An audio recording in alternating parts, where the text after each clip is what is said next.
So let's talk about the aftermath of the Nvidia RTX 3000 Best Buy GPU drop. If you want a GPU, either you have to put up with this I found on Twitter. Look at that, people fighting in line to get a GPU. Or you have to go online and pay outrageous scalper prices, and right after the Best Buy drop, a bunch of GPUs went up. You're not going to believe the prices that they're asking for.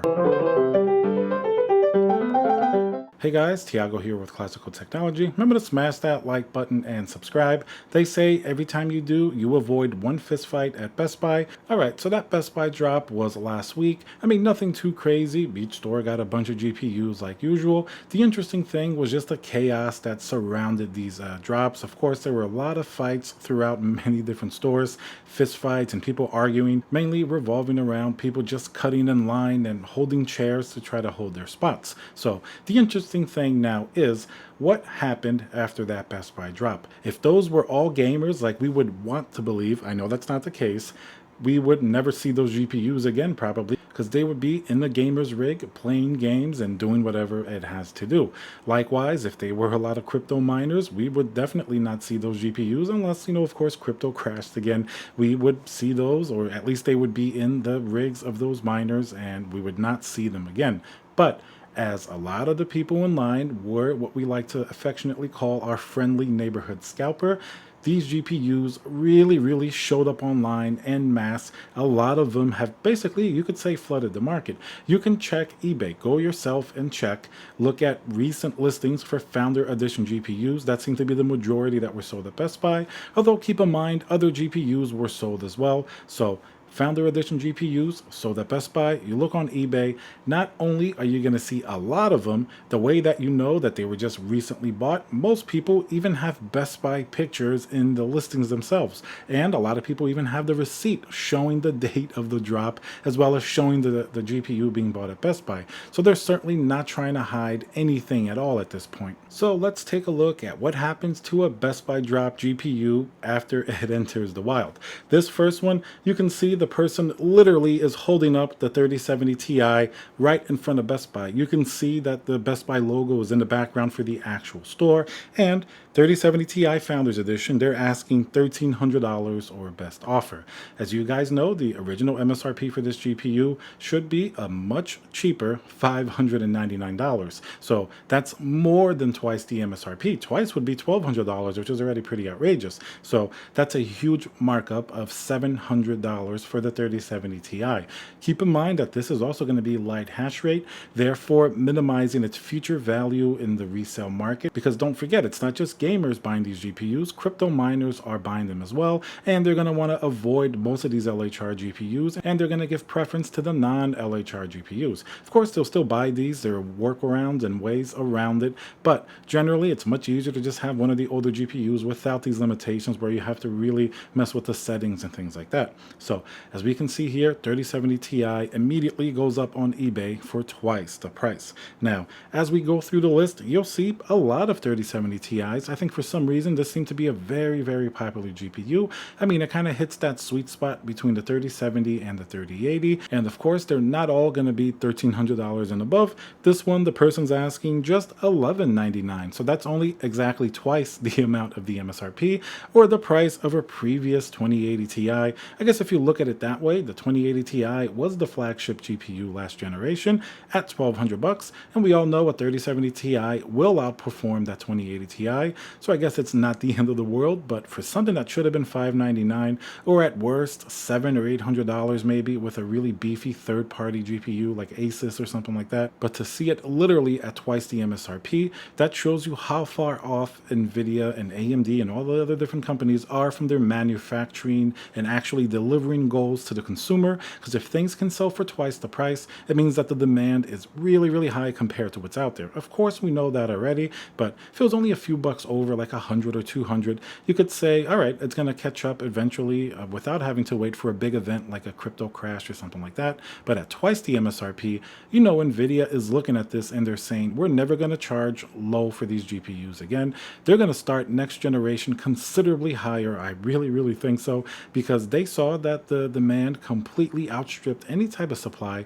And if this actually continues and we go into next year and when the new generation comes out for the RTX 4000, $3,000, you can bet that they're going to continue to pump these prices up. Of course, if demand falls, that's a whole different story. Then they have to keep the prices pretty close to this, so they're going to have to watch what happens in the market. But as it is now, the way these GPUs are going, with scalpers lining up for days in order to get a chance to sell it at literally twice the price, I think Nvidia is going to raise these prices, and of course AMD will as well. So as you search on eBay and even your local Facebook marketplace or whatever other marketplace that will sell sort of, person to person graphics cards and things of that nature, you can see that not only are there a lot of GPUs, a lot of them are Founders Edition, and a lot of them will also have some type of Best Buy proof next to it, like a receipt or a picture of the actual store. That kind of shows you there's no mistaking where these GPUs came from the previous drop. Judging by the amount that are online, you can bet that in line, a lot of people definitely were scalpers, either individuals or maybe more organized groups that then, can take to these secondhand markets later on to sell and make a profit. Now, pricing is also extremely high for the other more high-end GPUs like the 3080, 3080 Ti. These regularly now, we can see them online nearing $2,000 once again. Remember the $699 3080? Well, I remember it. That's the price that you would get it if you lined up at Best Buy and you were able to get one. But if you lined up too late, somebody got ahead of you or they won one of these fist fights, whatever was going on, you can bet that 3080 probably is going to almost triple in price. Much bigger markup than even the 3070 Ti. Because remember one key point. Founder Edition 3080s do not have the light hash rate limit. The only ones that do are going to be sort of the third-party AIB partner GPUs, such as from Asus, EVGA, MSI. All of them will, but Founder Edition won't. 3080 Ti, on the other hand, is light hash rate. Those come from the factory, even Founders Edition being light hash rate. But the 3080, 3070, and 3060 Ti do not have that distinction, only if they're Founders Edition. 3070 Ti will also be light hash rate, just like the 3080 Ti from the factory, regardless if it's a Founders Edition like this or a third-party AIB GPU. But regardless, it's still a great performing gaming GPU, and if you're just going to be using it for gaming, a 3080 Ti a lot of times selling pretty close to the price of a 3080. Really not too far off, sometimes maybe $100 to $300 difference, and the 3080 Ti does perform closer, or even sometimes may beat in a random game here or there, the RTX 3090 at actual gaming.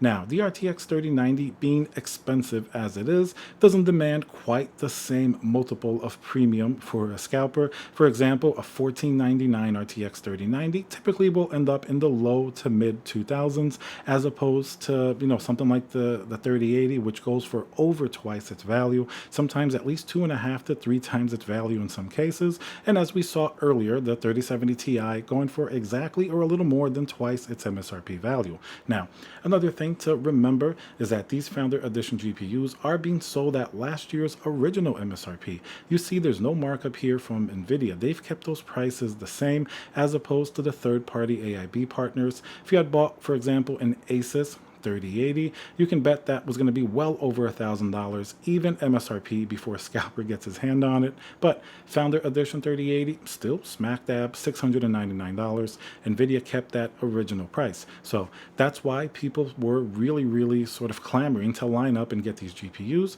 just because the profit margin is so big on them if you get one of these original Founder Editions, because at the end of the day, they're pretty much going to be worth more or less very close on the secondhand market to a third-party AIB GPU. You can sell a 3080 Founders Edition pretty close to what you can sell a 3080 from EVGA or MSI or something like that. Really not that big of a difference when you hit the secondhand market. Now, initially, there is, of course, that big difference because, like I said, Nvidia has kept that original MSRP, which makes them hyper attractive, especially to scalpers. And that's why so many people waited in line. And that's why after the event, we saw so many GPUs for sale at literally more than twice their price. Now, the interesting thing is, even if you look at the completed and sold listings, it seems like a lot of these are actually selling, meaning that really there is a direct market for these GPUs on the secondhand market. That's why people line up, people buy them. Really, it's that simple. You line up, you get a GPU cheaper, sell it for more for somebody else. How will this problem be fixed? Well, we can set aside the problem with Best Buy's drop itself. It may be a little bit disorganized, and judging from what happened last week, they may even want to go into online drops again. I think it might be easier to deal with online bots rather than people people fighting and actually giving problems on physical lines, which could definitely be considerably more serious. The way to improve this problem really is just to wait it out until manufacturing and all of the supply chains get better, where we have more GPUs on the shelves and it kind of meets up with demand a lot more. That can happen with either just demand going down a little bit, maybe crypto goes down, or maybe there is a more massive event that can happen, like Ethereum not being as popular or something like that, or maybe it combines with maybe just gaming demand waning a little bit as well. I mean, certainly everything has been going up a considerable amount. Nvidia is just selling more and more GPUs every quarter, so we don't really expect that to happen. That's why, unfortunately, I think these drops will remain as complicated as they are, because demand really is not going to go away anytime soon. Even Nvidia themselves have said that 2022 should be poised to be a very, very busy year, meaning supply is not going to catch up to the amount of demand, and we're just going to see these drops repeated over and over again. More people will clamor to get these high profit GPUs to sell them on the secondhand market to pretty much outrageous markups of over 2 to 2.5 times more. But don't worry, Nvidia is not going to want to miss out on that amount of profit for very long. You can bet as soon as the next generation hits, even if it's just the super variant of these GPUs, these prices are going to be super expensive because Nvidia will see what people are willing to pay, and they're not going to undercut themselves, especially having to go through more manufacturing headaches and things like that. They're going to want to really slam as many GPUs as they can at a higher price, and they could always reduce the price in the future if things get really, really wobbly again. All right, guys, so remember to subscribe for more content like this, more updates as to what's going on with PC gaming and general computer hardware, especially GPUs, and I'll see you guys on the next video.